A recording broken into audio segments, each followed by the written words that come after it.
Good evening, नमस्कार, जय हिंद, राम राम सभी बच्चों को। कैसे हैं आप सभी? उम्मीद करता हूं अच्छे होंगे, स्वस्थ होंगे, बेहतर होंगे। मैं संदीप सिवात स्वागत करता हूं आप सभी बच्चों का आज के अपने इस हरियाणा जीके सेशन में, साथ के साथ आपके अपने बेहतरीन और शानदार लर्निंग प्लेटफॉर्म एग्जाम मंच एप्लीकेशन पर। तो जितने भी बच्चे आज के सेशन में मेरे साथ जुड़ चुके हैं, एक बार जल्दी से कमेंट करके बताइएगा ऑडियो वीडियो एकदम परफेक्ट है, क्लियर है, ओके है। अभी तक हमने 2 डिस्ट्रिक्ट कंप्लीट किए हैं, जिसमें हमने हरियाणा के करनाल और गुरुग्राम डिस्ट्रिक्ट को बच्चों एक्सप्लेनेशन के साथ विस्तार पूर्वक तरीके से, अच्छे तरीके से उनको कवर कर लिया है। और आज हम तीसरा डिस्ट्रिक्ट शुरू करने जा रहे हैं, और तीसरा डिस्ट्रिक्ट आप सभी जानते हैं जींद होगा, जिसे हम हरियाणा का दिल बोलते हैं। तो एक बार सारे के सारे बच्चे कमेंट करके मेरे को बता दीजिएगा ऑडियो वीडियो एकदम परफेक्ट है, क्लियर है, ओके है। और उसके बाद स्टार्ट करते हैं अपना जींद डिस्ट्रिक्ट। हरियाणा के मानचित्र के ऊपर जींद आप कई बार देख चुके होंगे कि कौन सी दिशा में पड़ता है। जिन बच्चों ने जींद को नहीं देखा है वो आज देख लीजिएगा। ये हरियाणा का मानचित्र है मेरे बच्चों, जिसकी आकृति आप विषम बाहु चतुर्भुज के जैसी लेके चलते हैं। और इसी विषम बाहु चतुर्भुज के ऊपर आप लोगों को नजर आएगा जींद, फतेहाबाद, हिसार, लगभग 7 जिलों के साथ सीमा बनाता हुआ। सभी को राम राम, सभी को नमस्कार, सभी को जय हिंद।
ये अपने हरियाणा का बॉर्डर है मेरे बच्चों,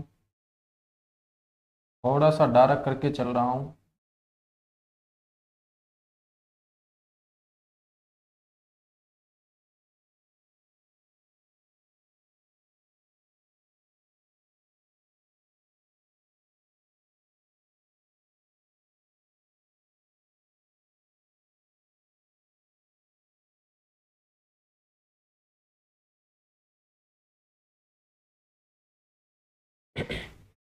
ठीक है। और इसी हरियाणा के मानचित्र के ऊपर आपको जो ये नजर आएगा, ये होगा हमारा जींद डिस्ट्रिक्ट।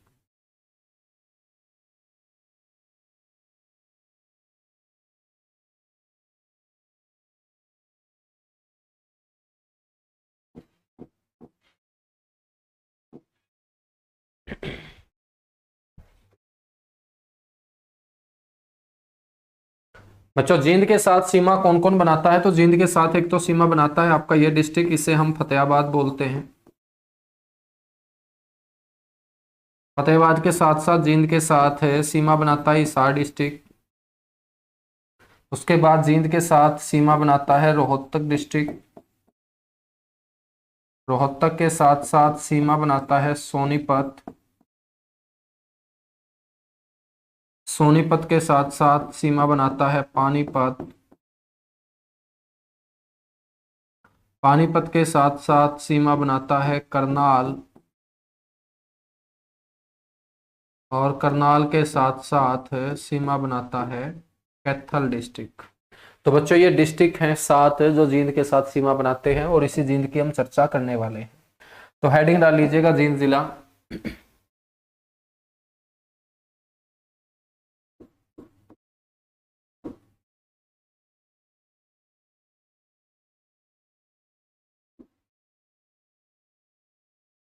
सबसे पहले हम बात करते हैं जिले के अंदर स्थिति की, लोकेशन की। और स्थिति आप सभी जानते हैं कि हरियाणा के मानचित्र के ऊपर वो जिला कौन सी दिशा में स्थित होगा, उसी को हम स्थिति बोलते हैं। हरियाणा के मानचित्र के ऊपर आप जींद को देखते हो तो जींद आपको हरियाणा के मध्य भाग में नजर आएगा। तो ध्यान रखना है हरियाणा के मध्य भाग में स्थित है बच्चों।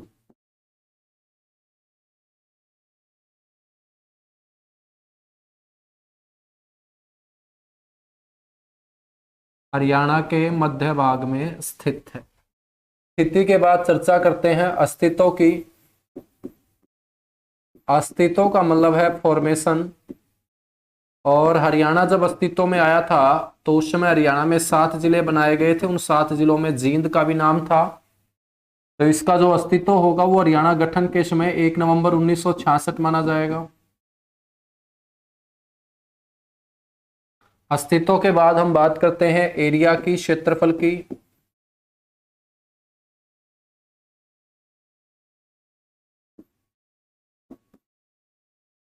और इसका जो एरिया है प्रेजेंट टाइम में बच्चों वो है 2702 वर्ग किलोमीटर। अब बात करें पॉपुलेशन की कि जींद की पॉपुलेशन कितनी है, जनसंख्या। और जब भी जनसंख्या का जिक्र होगा आपको ध्यान रखना है कौन सी जनगणना को, 2011 की जनगणना को।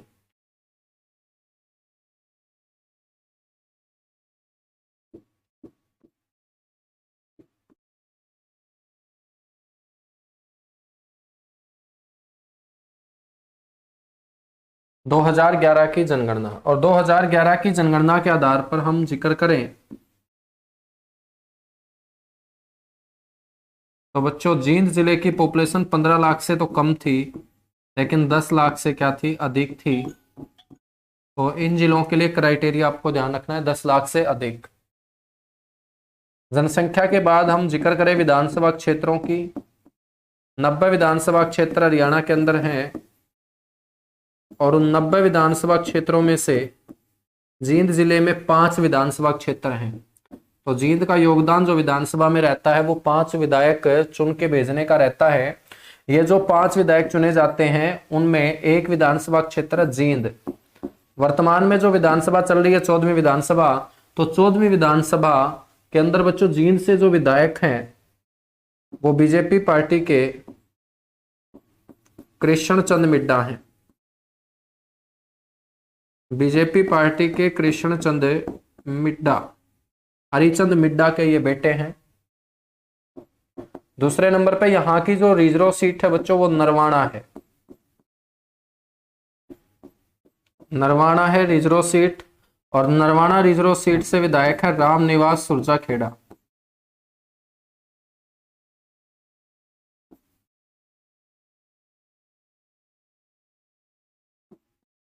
रामनिवास सुरजाखेड़ा जेजेपी पार्टी से हैं बच्चों।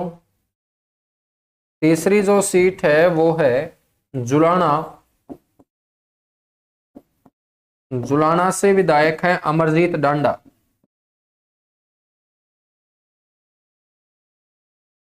जेजेपी पार्टी के ही उम्मीदवार हैं ये, विधायक हैं अमरजीत डांडा।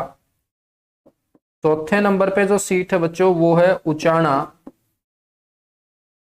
उचाना से तो जेजेपी पार्टी के संस्थापक भी हैं और हरियाणा के छठे डिप्टी सीएम भी हैं, नाम दुष्यंत चौटाला।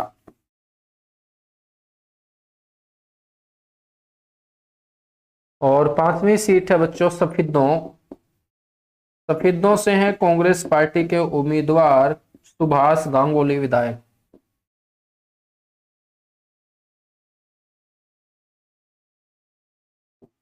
सुभाष गांगुली, गांगुली इनका गांव है बच्चों, जींद के अंदर ये गांव है। ठीक है, तो ये पांचों के पांचों विधायक मैंने आपको बता दिए। अब यहां पर हम बात करते हैं तहसील की। यदि आपसे कोई पूछ ले कि जींद जिले के अंदर कितनी तहसील हैं, तहसील का मुखिया हम पहले ऑलरेडी पढ़ चुके हैं, कौन होता है बच्चों, तहसीलदार होता है सर। तो यहाँ पर तहसील की जो संख्या है वो 6 है। 6 तहसीलों में नंबर 1 तहसील आपको ध्यान रखना है जींद। नंबर 2 जो है बच्चों वो है जुलाना। नंबर 3 जो है वो है उचाना। नंबर 4 है बच्चों सफिद्दों।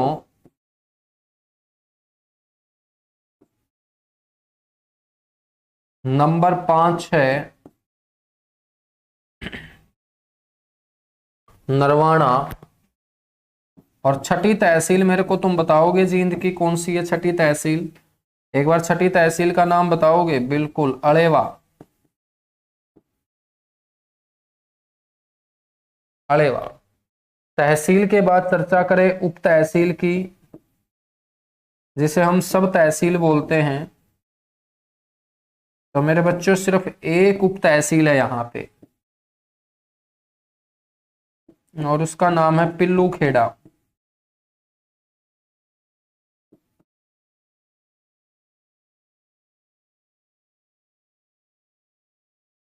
पिल्लू खेड़ा।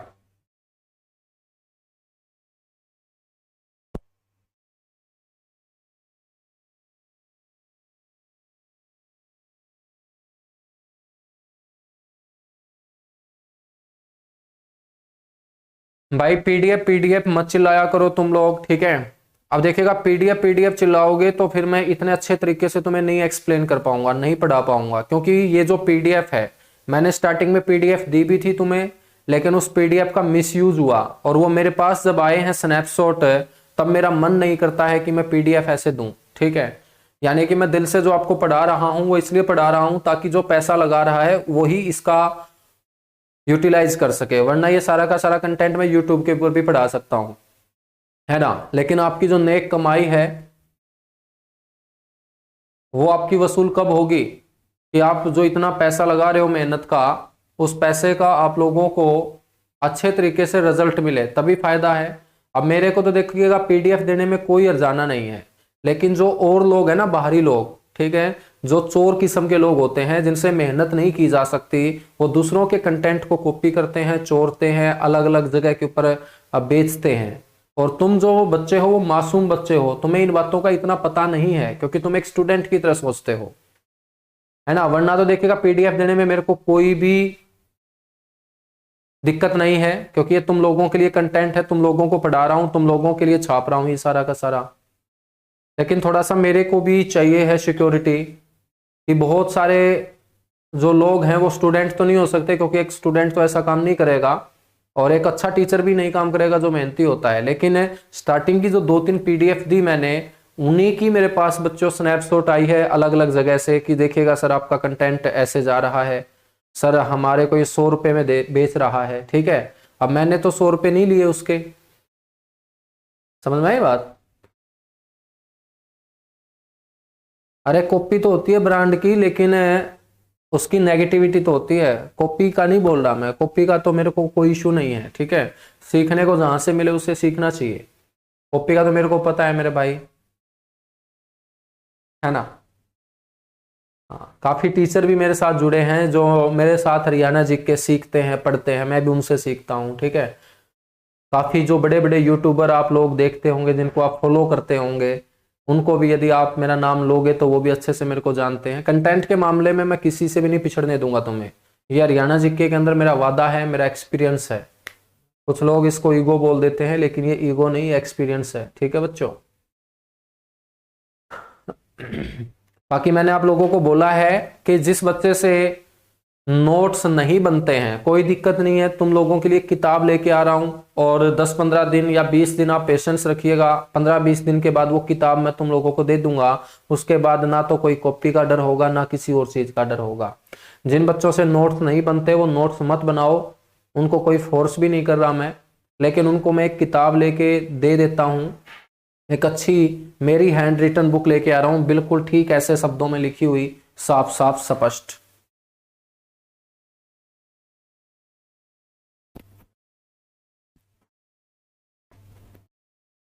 है ना?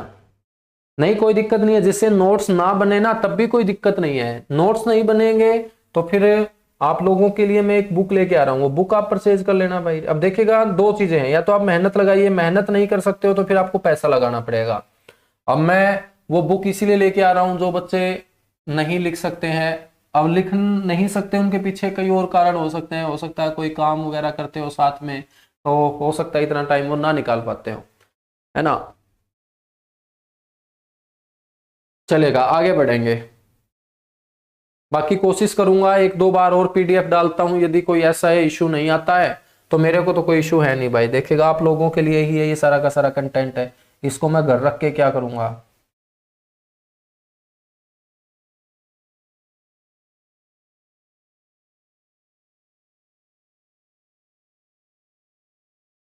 चलेगा, आगे बढ़ेंगे फिर। उप तहसील हो चुकी है हमारी यहाँ, ठीक है। अब हम बात करेंगे इसके पुराने नाम की, और जिससे नोट्स ना बने ना कोई दिक्कत नहीं है, तुम लोगों के लिए मैं एक मार्केट में बुक लेके आ रहा हूँ, 10-15 दिन रुको बस तुम।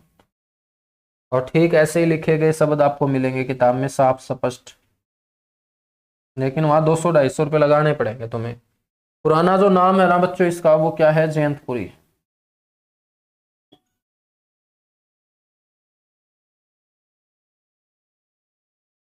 पुराना नाम क्या है मेरे बच्चों, वो जयंतपुरी है।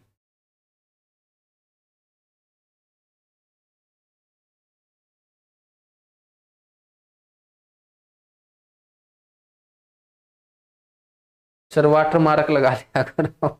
अरे ऐसा कुछ नहीं है भाई, ठीक है, तुम नहीं समझोगे यार। पुराने नाम के बाद, ये तो मेरे को भी पता है, वाटर मार्क लगा लेता हूँ, इतनी नॉलेज तो है यार।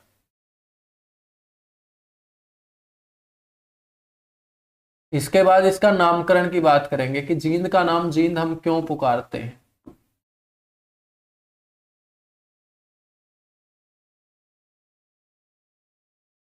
तो ध्यान रखना, जयंती देवी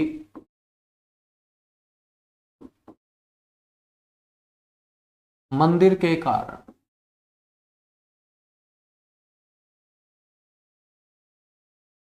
जयंती देवी मंदिर के कारण। आप सभी को पता होना चाहिए कि यदि आपको युद्ध के अंदर, लड़ाई के अंदर किसी दूसरे व्यक्ति के ऊपर जीत दर्ज करनी हो तो आपको कौन सी माता की पूजा करनी पड़ेगी, जयंती नाम की माता की। जयंती नाम की जो माता है ना मेरे बच्चों, वो विजय का प्रतीक मानी जाती है। और जीत की जरूरत पड़ी थी महाभारत युद्ध में किसको, पांडवों को। तो पांडवों ने महाभारत युद्ध में जाने से पहले अपनी जीत सुनिश्चित करने के लिए यहां पर पहले एक मंदिर बनवाया, जो जीत का प्रतीक माने जाने वाली जयंती नाम की माता के नाम पर बनवाया गया। और इसी मंदिर के अंदर बैठकर उन्होंने पूजा अर्चना की। पूजा अर्चना करने के बाद, माता से आशीर्वाद लेने के बाद वो महाभारत युद्ध में गए थे, और महाभारत युद्ध में बच्चों वो जीत कर आए थे। जब महाभारत युद्ध में पांडव जीत के आते हैं तो इस मंदिर की प्रसिद्धि आसपास के क्षेत्र में बढ़ती चली जाती है। लोगों ने इस मंदिर के आसपास बसना शुरू कर दिया, और आसपास बसा हुआ इस मंदिर के ये जो क्षेत्र है, ये जयंती नाम की माता के नाम पर जयंतपुरी कहलाया। और यही जयंतपुरी आज का क्या कहलाता है, जींद कहलाता है। तो आप सभी को पता होना चाहिए कि हर भगवान का अपना अलग अलग डिपार्टमेंट होता है। जैसे केंद्र सरकार पूरे देश को अच्छे तरीके से चलाती है, तो उसने अपनी शक्तियों का विभाजन कर रखा है। ऐसे ही पूरी की पूरी जो सृष्टि चल रही है, इस सृष्टि के अंदर जो लोगों के ऊपर बच्चों शक्तियां हैं, वो अलग अलग भगवानों ने अपने अलग अलग तरीके से बांट रखी है। जैसे मैं आप लोगों से पूछूं कि यदि आपको मेरे बच्चों ज्ञान की जरूरत हो तो आप कौन सी माता को पूजना शुरू कर देते हो, सरस्वती माता को। यदि आप संगीत के अंदर अच्छी दिलचस्पी रखते हो और अपने सुर ताल अच्छे से मिलाना चाहते हो तो कौन सी माता को आप पसंद करोगे बच्चों पूजना, सरस्वती माता को। यदि आपके ओपरी पराई होती होगी, भूत प्रेत आपके आते जाते होंगे, तो आप किसकी पूजा करते होंगे, भगवान हनुमान की पूजा करते होंगे, तभी तुम्हारे सारा नहीं लगता है। मेरे बच्चों भगवान भोलेनाथ की पूजा करनी है, क्योंकि भूतों के मालिक भूतनाथ कौन होते हैं, भोलेनाथ होते हैं। जिसका रिश्ता ना होता हो, कावड़ लेने के लिए वो जाता है, तो कावड़ लेने का मतलब भगवान भोलेनाथ की ही वो क्या करेगा, पूजा करेगा। पूरा का पूरा मैरिज ब्यूरो किसके पास है, भगवान भोलेनाथ के पास है। यदि किसी के ऊपर जीत दर्ज करनी है तो कौन सी माता को पूजना पसंद करोगे, जयंती नाम की माता को तुम पूजना शुरू करोगे। यदि आपको युद्ध के अंदर लड़ने जाना है, युद्धों के अंदर आप माहिर हो, तो आप भगवान कार्तिकेय की पूजा करोगे। यदि आपके शरीर के कोई रोग हो जाता है तो उस रोग को ठीक करने के लिए कौन सी माता के आगे मत्था झुकाते हो, शीतला माता के आगे। तो हर भगवान का अलग अलग क्या होता है, डिपार्टमेंट होता है। और जीत वाला डिपार्टमेंट किसके पास है, जयंती नाम की माता के पास है। और इसी के सम्मान में एक मंदिर बनवाया गया था, किसके द्वारा, पांडवों के द्वारा। कहां पर बच्चों, इसी जमीन के ऊपर जहां आज हम जींद बोलते हैं। तो ये है जयंती देवी। नामकरण के बाद चर्चा करेंगे उपनाम की। उपनाम तो सारे के सारे बच्चे तुम बता ही दोगे, जींद के उपनाम। तो सबसे आसान उपनाम है, इसे बोलते हैं हरियाणा का दिल।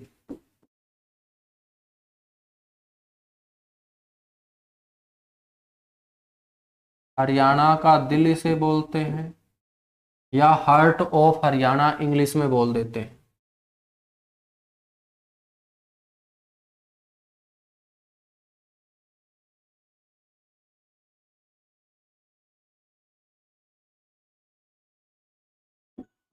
नेक्स्ट मेरे बच्चों इसे बोलते हैं मिल्क सिटी।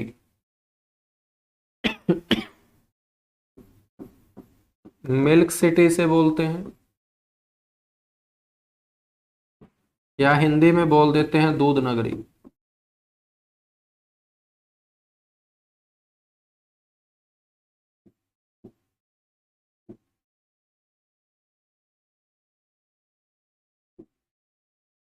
मिल्क सिटी या दूध नगरी। उपनाम के बाद बच्चों बात करेंगे यहां पर उद्योगों की। जींद के अंदर कौन कौन सी इंडस्ट्रीज हैं, कौन कौन से उद्योग हैं। उद्योगों में सबसे पहले आपको ध्यान रखना है Vita milk plant. Vita milk plant,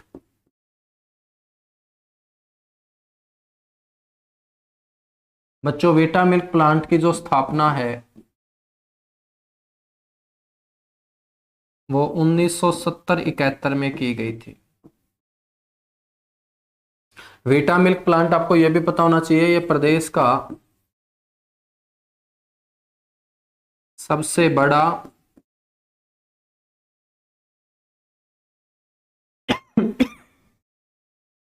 प्रदेश का सबसे बड़ा और सबसे पुराना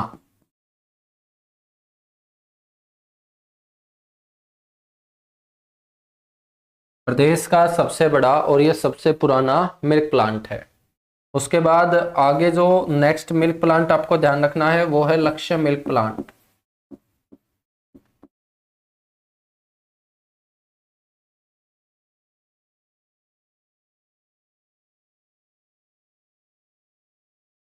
लक्ष्य मिल्क जो प्लांट है बच्चों ये कंडेला गांव में है।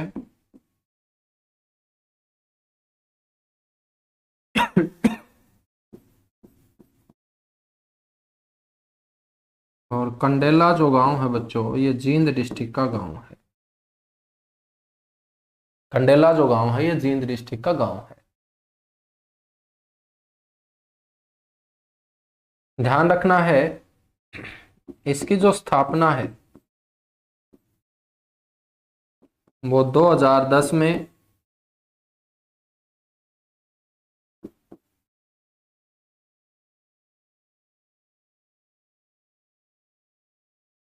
पोल्ट्री प्रजनन कंपनी रेड्डू ग्रुप के द्वारा की गई थी बच्चों।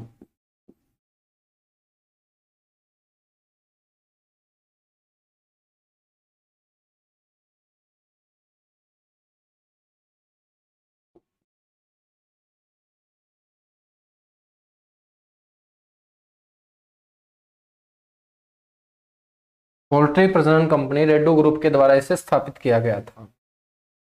और ये जो प्लांट है ये निजी क्षेत्र का, प्राइवेट सेक्टर का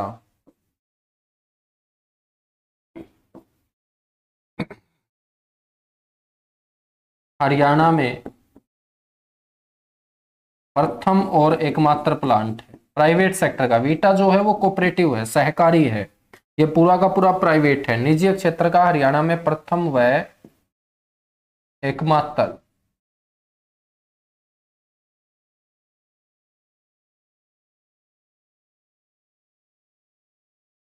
बच्चों कंपनी का जो R&D है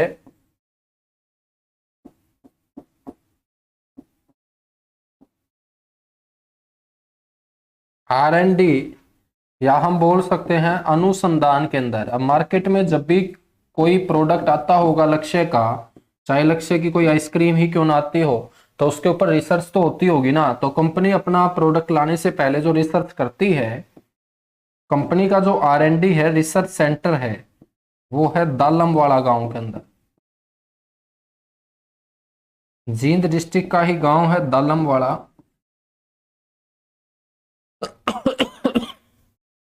तो दूसरा उद्योग आपको यह ध्यान रखना है। तीसरा जो उद्योग है बच्चों यहाँ पर, वो है साइकिल और चिन्नी उद्योग। एटलस साइकिल उद्योग तो सोनीपत बोलेंगे, लेकिन यहां पर भी साइकिल बनाई जाती है। साइकिल व चिन्नी उद्योग। और चौथा जो उद्योग है वो है चमड़ा उद्योग।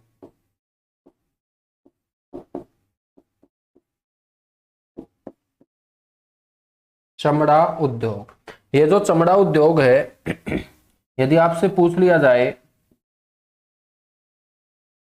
कि सबसे बड़ा जो चमड़ा उद्योग है हरियाणा में वो कहां पर है, तो सबसे बड़ा जो चमड़ा उद्योग है मेरे बच्चों वो फरीदाबाद में है। लेकिन यदि फरीदाबाद ऑप्शन में ना दिया जाए और चमड़े का कोई भी जिक्र क्वेश्चन में होता है, तो आपको ऑप्शन देखना होगा। यदि फरीदाबाद नहीं दे रखा तो आप गोला भरिएगा जींद के नाम का। यदि चमड़े की बात हो रही है और ऑप्शन में फरीदाबाद है, तब आपका आंसर जींद नहीं बनेगा बच्चों।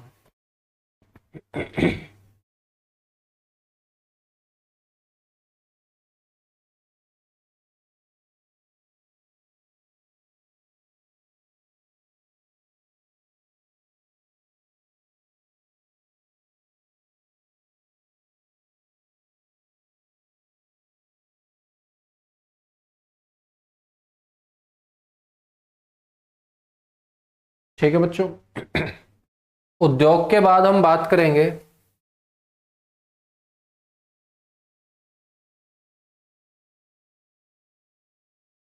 मंदिरों की। मंदिर आप सारे के सारे बच्चे जानते होंगे।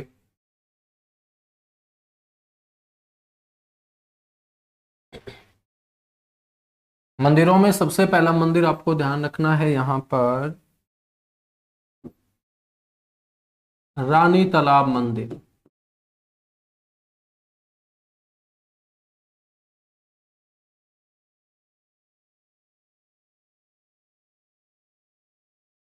रानी तालाब मंदिर। रानी तालाब जो मंदिर है मेरे बच्चों, इसे जींद का सिटी सिंबल कहा जाता है। जींद की पहचान है ये। भारत के किसी भी कोने में जाके आप रानी तालाब बोल दोगे तो लोग अपने आप समझ जाएंगे कि जींद की बात कर रहा है। इसे जींद का सिटी सिंबल बोलते हैं। बात करते हैं इसके निर्माण की। इसका निर्माण मेरे बच्चों 19वीं सदी में राजा रघुवीर सिंह चौधरी के द्वारा करवाया गया था। राजा रघुवीर सिंह चौधरी ने अपनी पत्नी, जो जींद रियासत की रानी होगी, उसके स्नान हेतु यहाँ पर पहले एक तालाब बनवाया था। इसीलिए इसे कौन सा तालाब बोलते हैं? रानी तालाब बोलते हैं। बताया जाता है कि तालाब बनवाने का काम राजा रघुवीर सिंह चौधरी ने अपनी पत्नी के स्नान हेतु किया था। मंदिर इसमें बाद में बना है। राजा रघुवीर सिंह चौधरी का एक बार अमृतसर जाने का मन कर जाता है और अमृतसर का ये गोल्डन टेम्पल, अमृतसर के अंदर जो स्वर्ण मंदिर है, उसको देखने की इच्छा ये जाहिर करते हैं। और अमृतसर के राजा के पास एक मैसेज पहुंचाया जाता है कि जींद रियासत के शासक राजा रघुवीर सिंह चौधरी अमृतसर पधार रहे हैं, तो उनका अच्छे से इंतजाम किया जाए। तो मेरे बच्चों, अमृतसर रियासत के जो राजा थे, उन्होंने राजा रघुवीर सिंह चौधरी को अमृतसर में घुसने की परमिशन नहीं दी। और अमृतसर में घुसने के साथ साथ उन्होंने स्वर्ण मंदिर के अंदर तो कदम रखने की बिल्कुल भी परमिशन नहीं दी।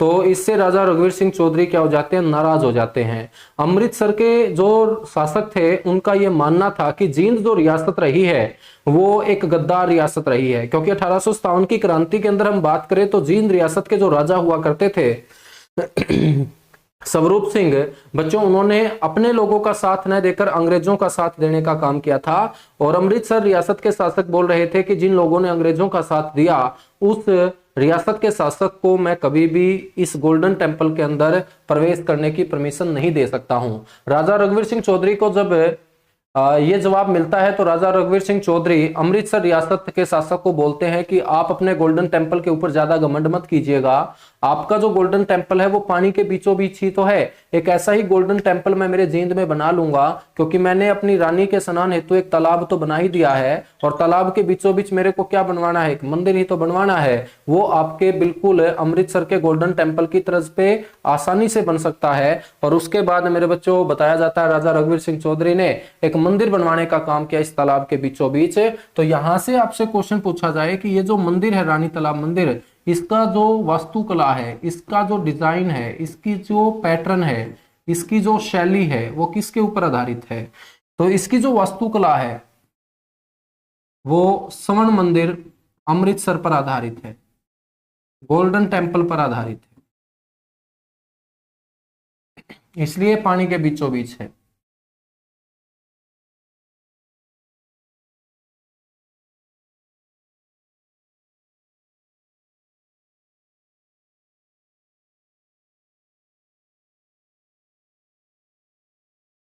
अब देखिएगा, तालाब तो रानी के स्नान हेतु, लेकिन मंदिर तो भगवान का ही होगा ना। तो यहाँ पर जो मंदिर बनाया गया ये किसको समर्पित है?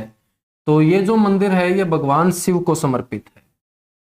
इस तालाब के बीचों बीच जो मंदिर बनवाया गया, तो इसमें कौन से भगवान की प्रतिमा स्थापित की राजा रघुवीर सिंह चौधरी ने? भगवान शिव, भगवान शिव को समर्पित है। और भगवान शिव को समर्पित होने के चलते इस मंदिर को कई अन्य नामों से भी पुकारा गया। और यदि मैं आप लोगों से पूछूं कि इस मंदिर के अन्य नाम क्या हैं, तो अन्य नाम में आपको ध्यान रखना है, एक तो इसे बोलते हैं श्री हर कैलाश मंदिर, श्री हर कैलाश मंदिर। कैलाश पर्वत के ऊपर भगवान भोलेनाथ का ही आसरा है बच्चों। और साथ के साथ एक इसे कहा जाता है भूतों का ईश्वर। भूतों का ईश्वर कौन होगा? भूतेश्वर। तो बच्चों भूतेश्वर मंदिर, रानी तालाब मंदिर, ये अलग नहीं है, ये एक ही है। एक ही मंदिर को अलग अलग नामों से पुकारा जाता है। और भूतेश्वर यानी कि जहां पर भी मंदिरों के अंदर भूत शब्द का यूज हो, तो भूत का मतलब भगवान भोलेनाथ है, क्योंकि भूतनाथ किसे कहा जाता है? भोलेनाथ को कहा जाता है, शिव को कहा जाता है। भूतों के वो स्वामी हैं, शमशान घाट में ही वो सो जाया करते थे, इसीलिए तो उनके शरीर के ऊपर तुम्हें राख लिपटी हुई नजर आएगी।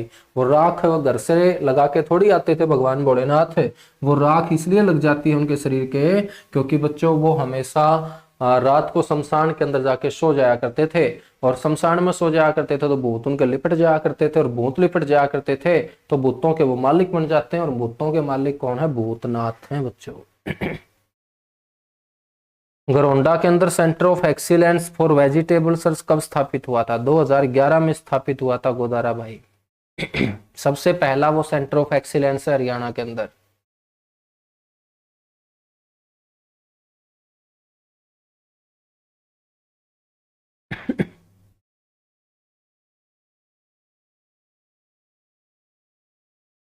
ठीक है, अन्य नाम हो चुके हैं। अब देखिएगा, इस मंदिर को हम जींद का सिटी सिंबल क्यों बोलते हैं? क्योंकि इसलिए बोलते हैं क्योंकि इस मंदिर की बदौलत पूरे जींद को भारत में पहचान मिली। बात है 1970 की। 1970 में बॉलीवुड की एक फिल्म आई थी पवित्र पापी। पवित्र पापी नाम की जो फिल्म 1970 में बॉलीवुड की आई थी, उस फिल्म का एक जो गाना है, एक जो सॉन्ग है, वो शूट किया गया था मेरे बच्चों इस मंदिर के पास।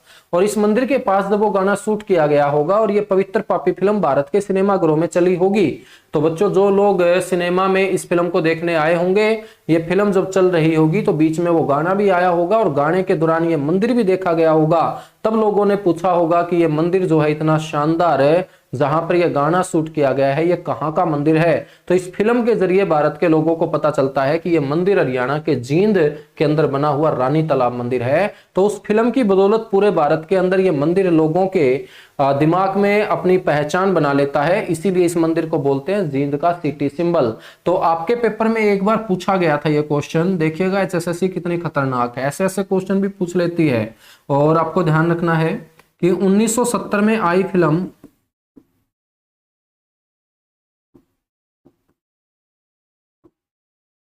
बॉलीवुड की प्रसिद्ध फिल्म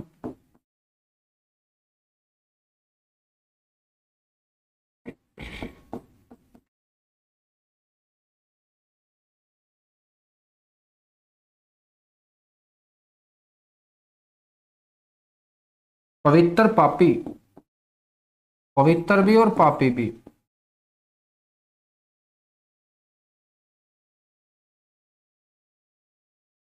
का एक गाना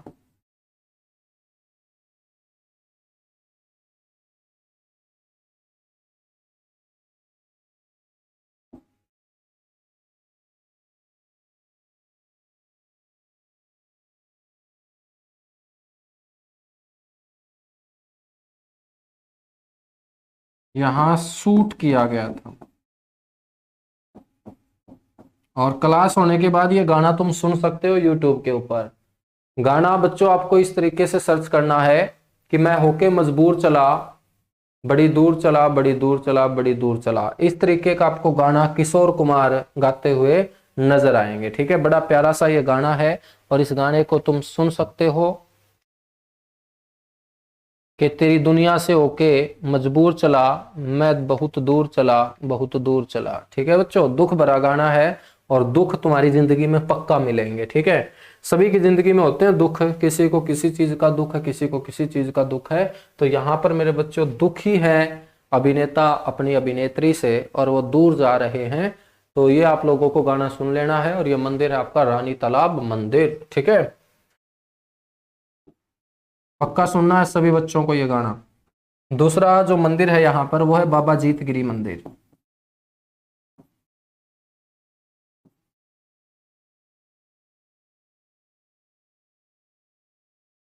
बाबा जीतगिरी मंदिर, बाबा जीतगिरी जो मंदिर है मेरे बच्चों ये काकड़ोद गांव में है।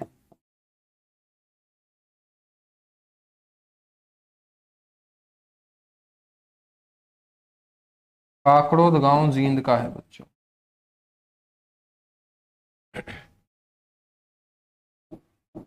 तीसरा मंदिर आपको ध्यान रखना है भगवान परशुराम मंदिर।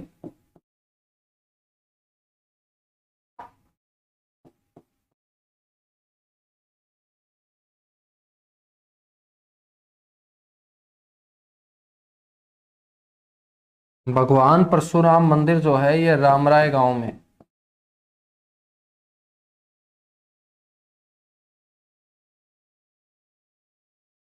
नेक्स्ट है मेरे बच्चों पांडु पिंडारा मंदिर।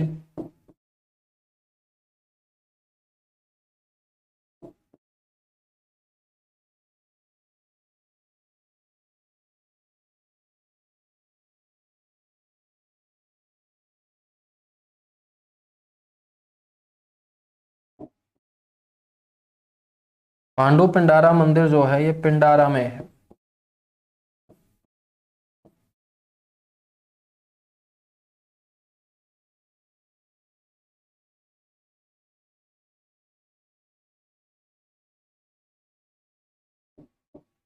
नेक्स्ट है हटकेश्वर मंदिर।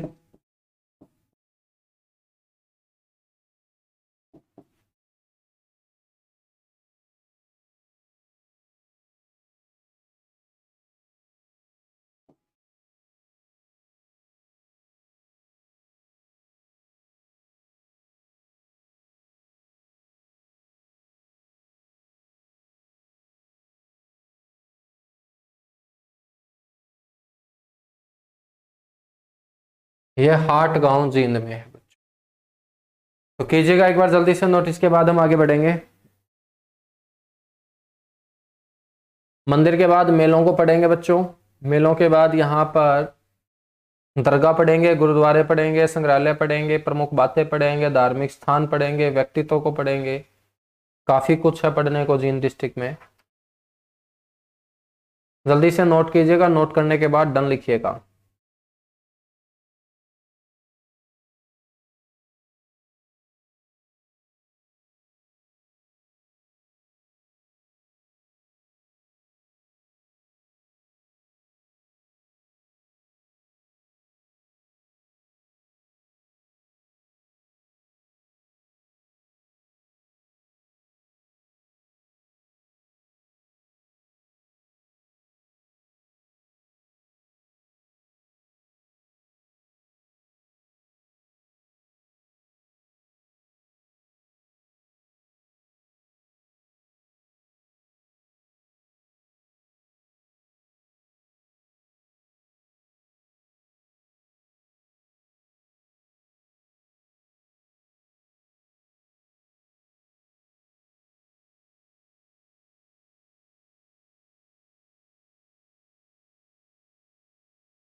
चलिएगा बच्चों, डन हो चुका है। अब देखिएगा, थोड़ी सी मेरी तबीयत ठीक नहीं है, ठीक है, इसलिए थोड़ा सा आराम से पढ़ा रहा हूँ। और सही बताऊं तो जिस दिन से बैच स्टार्ट हुआ है ना, उसी दिन से खांसी जुकाम, ठीक है, बुरा हाल हो रखा है।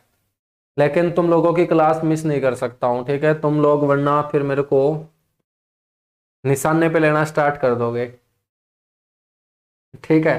तो आपकी एक क्लास तो पक्का दूंगा ही दूंगा, चाहे कैसी भी हालात हो मेरी।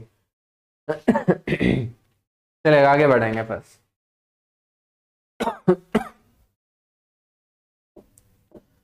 और कल 2 क्लास करके जाऊंगा बच्चों।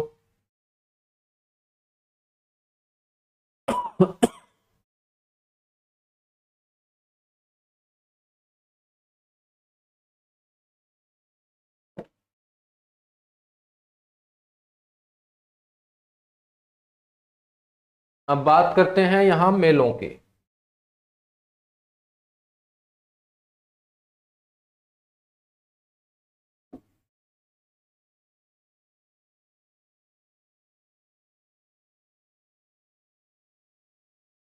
अब कई बच्चों को बहुत चिंता होती है, स्पेशल आज तो एक बच्चे का फोन आया मेरे पास दिन में कि सर सिलेबस करवा दोगे क्या पूरा। अब मेरे भाई, और मैं यहाँ क्या कर रहा हूँ, डांस थोड़ी कर रहा हूँ, सिलेबस ही तो करवा रहा हूँ, पूरा करवा दूंगा, तुम चिंता मत किया करो, है ना, तुम पढ़ते रहा करो। मुझे ये चिंता रहती है कि तुम याद करते हो, पढ़ पाते हो या नहीं पढ़ पाते हो।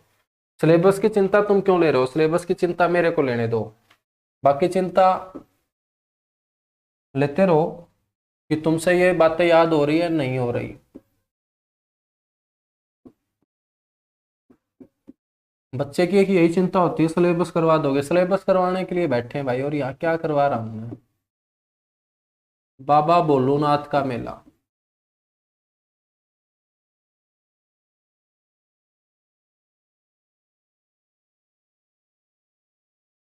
बाबा भोलूनाथ का जो मेला है बच्चों, ये जींद के अंदर लगता है।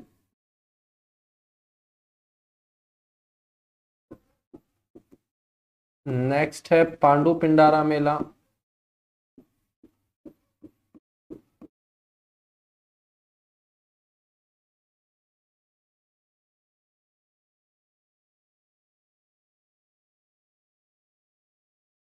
पांडु पिंडारा मेला बच्चों, ये पिंडारा के अंदर लगता है।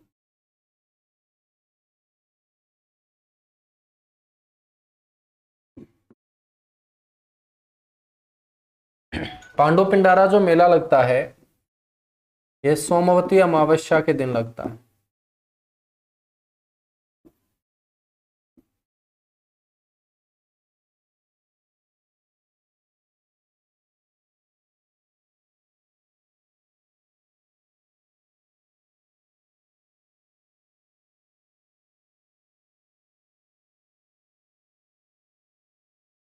तीसरे नंबर पे हम बात करें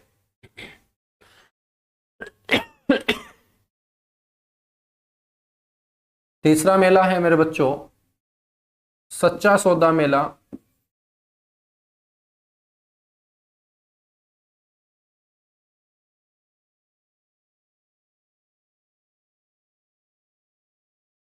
सच्चा सौदा जो मेला लगता है वो सिंहपुरा गांव में लगता है।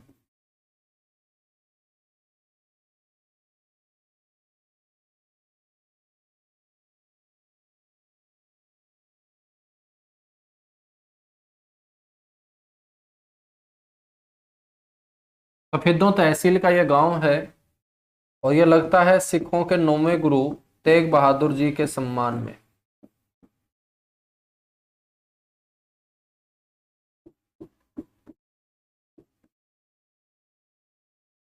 सिखों के 9वें गुरु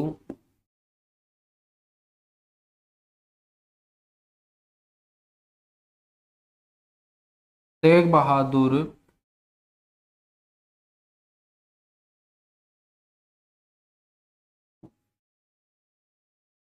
जी के सम्मान में। नेक्स्ट जो मेला है बच्चों वो है दमतान साहिब का मेला।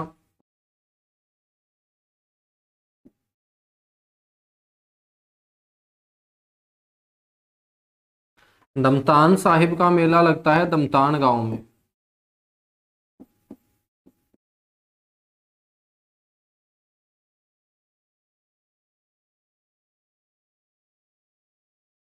और दमतान गांव है जींद में। ये जो दमतान गांव है इसका पुराना नाम भी आपको ध्यान रखना है धर्म स्थान। ये भी 9वें गुरु तेग बहादुर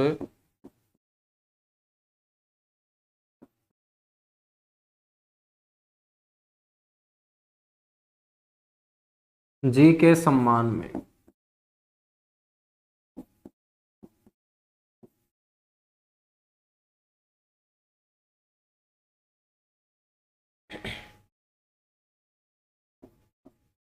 नेक्स्ट है बच्चों बिलसर मेला।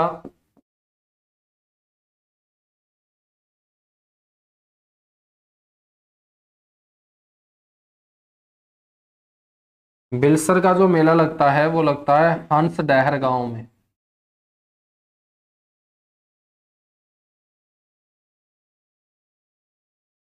हंस डहर गांव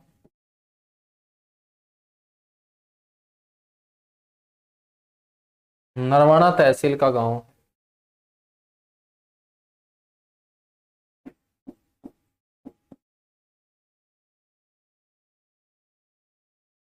नेक्स्ट है बच्चों हटकेश्वर मेला।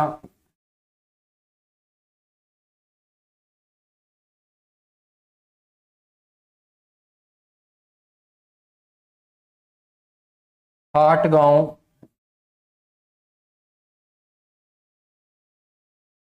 जींद। हाट गांव जींद के अंदर लगता है हटकेश्वर मेला। नेक्स्ट है हजरत गाबी शाह का मेला।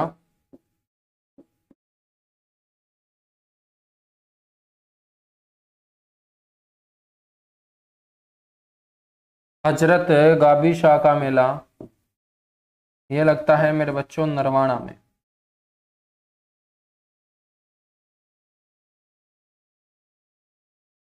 नरवाना के अंदर दरगाह है हजरत गाबी शाह की और वहीं पर लगती है भीड़ भक्तों की, उसी को बोलते हैं गाबी शाह का मेला।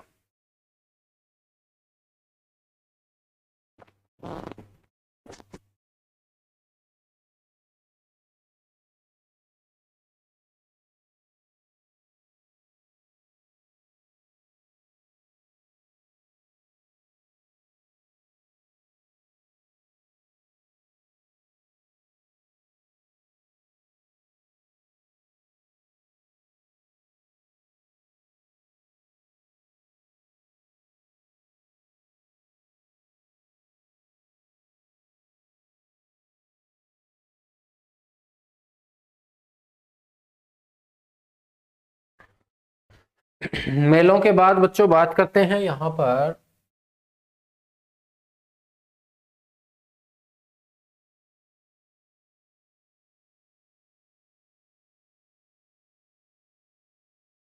गुरुद्वारों की।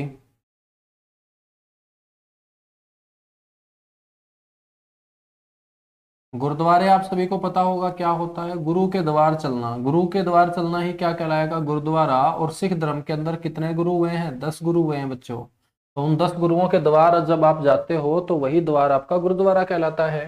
सबसे पहला गुरुद्वारा है यहाँ पर जो पेपर में पूछा जा चुका है, दमतान साहिब गुरुद्वारा। महिला पुलिस कांस्टेबल के पेपर में पूछा गया है, दमतान साहिब गुरुद्वारा किसको समर्पित है। तो हरियाणा में अधिकतर गुरुद्वारे सिखों के 9वें गुरु को ही समर्पित है या 10वें गुरु को समर्पित है। दमतान साहिब गुरुद्वारा दमतान के अंदर है बच्चों।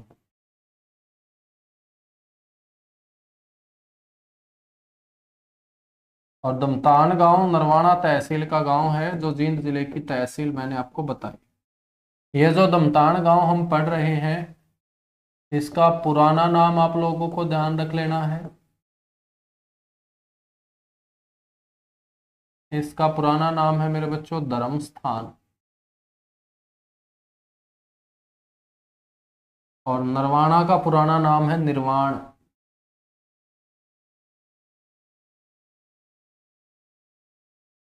नरवाना का पुराना नाम है निर्वाण। और दमतान का पुराना नाम है धर्मस्थान। ये जो गुरुद्वारा है, ये गुरु तेग बहादुर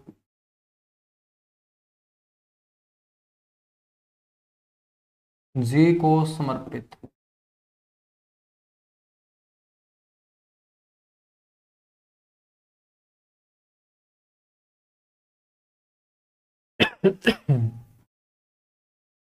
हिंदू सिख भाईचारे की एकता का ये प्रतीक है बच्चों।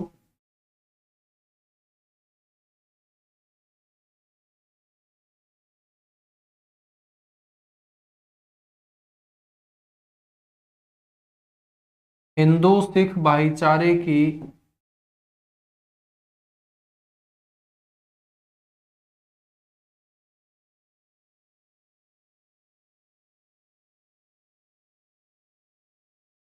एकता का ये प्रतीक है।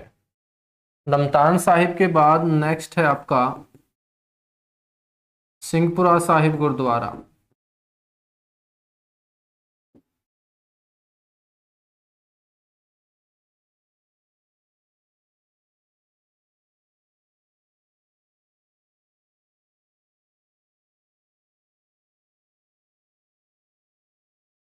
सिंहपुरा साहिब गुरुद्वारा जो है, ये सिंहपुरा सफेदों के अंदर है बच्चों। सिंहपुरा जो गांव है, ये सफेदों तहसील का गांव है।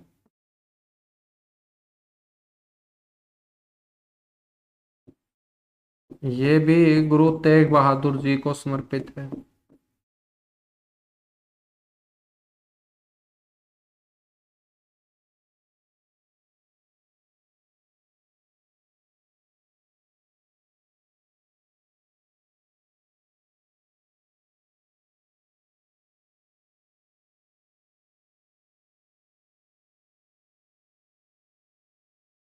नेक्स्ट है गुरुद्वारा श्री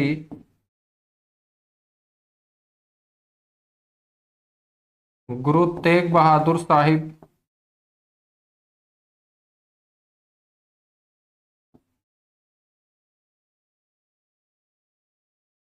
गुरु तेग बहादुर जी के नाम पर ही गुरुद्वारा है, खटकड़ कला गांव के अंदर।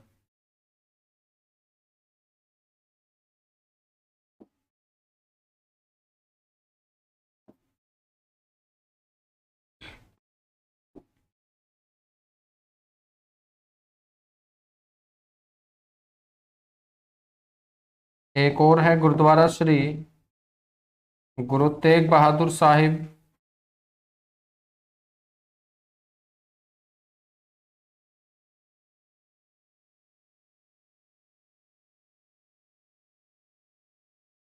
खरकपुरा गांव के अंदर।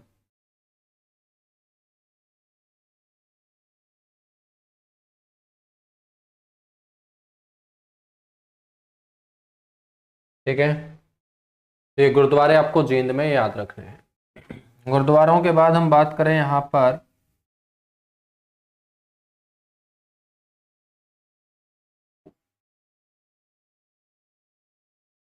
पर्यटन स्थलों की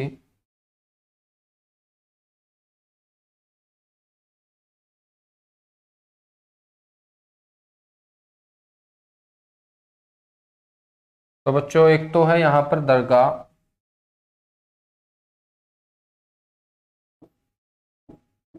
ये है हजरत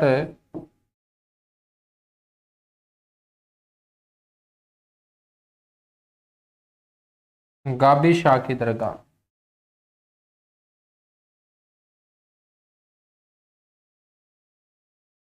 तो हजरत गाबी शाह की जो दरगाह है ये कहाँ है सर? नरवाना जींद में है।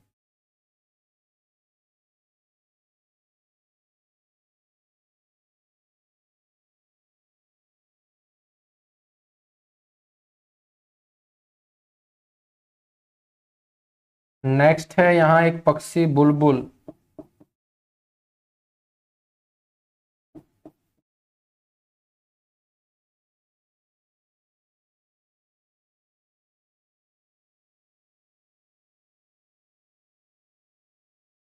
बुलबुल पर्यटन स्थल।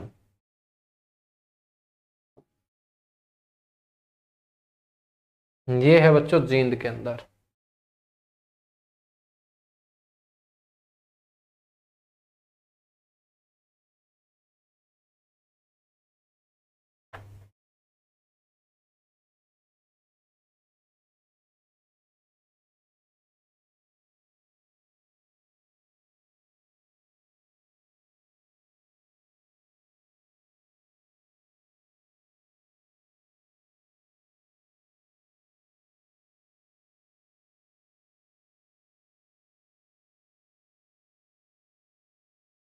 ठीक है बच्चों। तो ये आप लोगों को यहाँ पर पर्यटन स्थल ध्यान रख लेने हैं, कुछ मेले आपको याद रख लेने हैं। तो आज के लिए हम इतना सा ही करेंगे, बाकी हम कल की क्लास में मिलेंगे और कल की क्लास में जींद डिस्ट्रिक्ट को हम कंप्लीट करेंगे बच्चों, ठीक है। तो यहाँ पर पर्यटन स्थलों में और भी पर्यटन स्थल मैं आपको पढ़ाऊंगा, जिसके अंदर आपका यहाँ एक म्यूजियम होगा, जयंती देवी पुरातात्विक संग्रहालय के नाम से इसे जानते हैं। नरवाना के अंदर एक स्टेडियम भी मैं आपको पढ़ाऊंगा, नवदीप स्टेडियम होगा। नरवाना के अंदर ही एक पक्षी के नाम पर पर्यटन स्थल है, हरियल, हरियल पर्यटन स्थल उसे हम बोलेंगे। जींद के अंदर एक आपका संरक्षित वन्यजीव क्षेत्र भी होगा, जिसे बीरबारा संरक्षित वन्यजीव क्षेत्र बोलते हैं। उसके बाद में आप लोगों को यहाँ पर शिक्षा और संस्थान, शिक्षा के अंदर यहाँ एक यूनिवर्सिटी है, एक ट्रेनिंग सेंटर है, एक जवाहर नवोदय विद्यालय है, तो ये मैं आपको शिक्षा में पढ़ाऊंगा। और शिक्षा के अलावा यहाँ पर धार्मिक तीर्थ स्थान होंगे, जिसमें पांडु पिंडारा तीर्थ होगा, सफेदों तीर्थ होगा, हंस टहर तीर्थ होगा, हटकेश्वर तीर्थ होगा, और उसके अलावा राजपुरा भैण तीर्थ होगा, इक्कस तीर्थ होगा, अश्विनी तीर्थ होगा, मुजावता तीर्थ होगा, यक्षिणी तीर्थ होगा, पुष्कर तीर्थ होगा, रामराय तीर्थ होगा, जामनी तीर्थ होगा, है ना। तो काफी तीर्थ यहाँ पर हम पढ़ने वाले हैं, क्योंकि ये जींद भी 48 कोस भूमि में आता है, और 48 कोस भूमि में जो जो क्षेत्र आता है वहीं पर आपको हरियाणा के अंदर धार्मिक तीर्थ स्थान बड़ी संख्या में पढ़ने को मिलते हैं, सीखने को मिलते हैं। तो आज के लिए इतना सा ही करते हैं, बाकी मिलेंगे हम कल इसी जगह इसी समय आपके अपने इसी एग्जाम मंच एप्लीकेशन पर। और जितनी भी बातें मैं आप लोगों को यहाँ पर सिखा रहा हूँ, पढ़ा रहा हूँ, इनको आप साथ के साथ कवर करते रहना। यदि आज का काम कल पे छोड़ोगे तो मेरे बच्चों डे बाय डे काम बढ़ता जाएगा, दिमाग के ऊपर प्रेशर बढ़ता जाएगा, ठीक है। और दिमाग वैसे ही हमारा प्रेशर को सहन करता ही नहीं है। तो बिल्कुल 2-3 पेज अब आप लोगों को मैं नोट करवा रहा हूँ, लिखवा रहा हूँ, समझा रहा हूँ, पढ़ा रहा हूँ। तो 2-3 पेज लिखने में टाइम ज्यादा लगता है, रिवीजन में तो मात्र 15-20 मिनट लगते हैं। और अपनी जिंदगी बनाने के लिए हम 15-20 मिनट पढ़ सकते हैं। यदि हम अपनी जिंदगी बनाने के लिए 15-20 मिनट भी नहीं निकाल सकते तो फिर मेरे प्यारे बच्चों खुद के गुनहगार हम खुद ही होंगे। तो आप साथ के साथ पढ़ते रहिएगा, इन चीजों को कवर करते रहिएगा। कल का, आज का काम कल के ऊपर मत छोड़िएगा, ठीक है। वरना अब ये जो 2-2, 3-3 पेज लिखवा रहा हूँ, ये लास्ट में 2-2.5 महीने के बाद ग्रंथ बनते चले जाएंगे, और जब ये ग्रंथ बन जाएगा तब ये काबू नहीं आएगा। तो इसको ग्रंथ बनने से पहले ही काबू कर लेना, हरियाणा जीके आप लोगों को बहुत मजा देगी और आप लोग पेपर में जब बैठोगे तो मैक्सिमम क्वेश्चन आप हरियाणा जीके से ठीक करके आएंगे। और जो मेरे साथ बच्चा तैयारी कर लेगा तो 25 में से 23-24 क्वेश्चन तो वो हर हाल में ठीक करेगा ही करेगा। और यदि एक एक बात को ध्यान से तुम सुनोगे, अच्छे तरीके से उसके ऊपर इंप्लीमेंट करोगे, रिवीजन करोगे, आप प्रीवियस पेपर से क्वेश्चन लगाओगे, नए नए क्वेश्चन ढूंढने की कोशिश करोगे, जिज्ञासु बनोगे, तो 25 में से 25 क्वेश्चन भी आपके मैं ठीक करवाने का काम करूंगा। मिलजुल के हम तैयारी करेंगे, एक एक क्वेश्चन को हम ठीक करेंगे। ठीक है, चलेगा। Thank you, bye bye.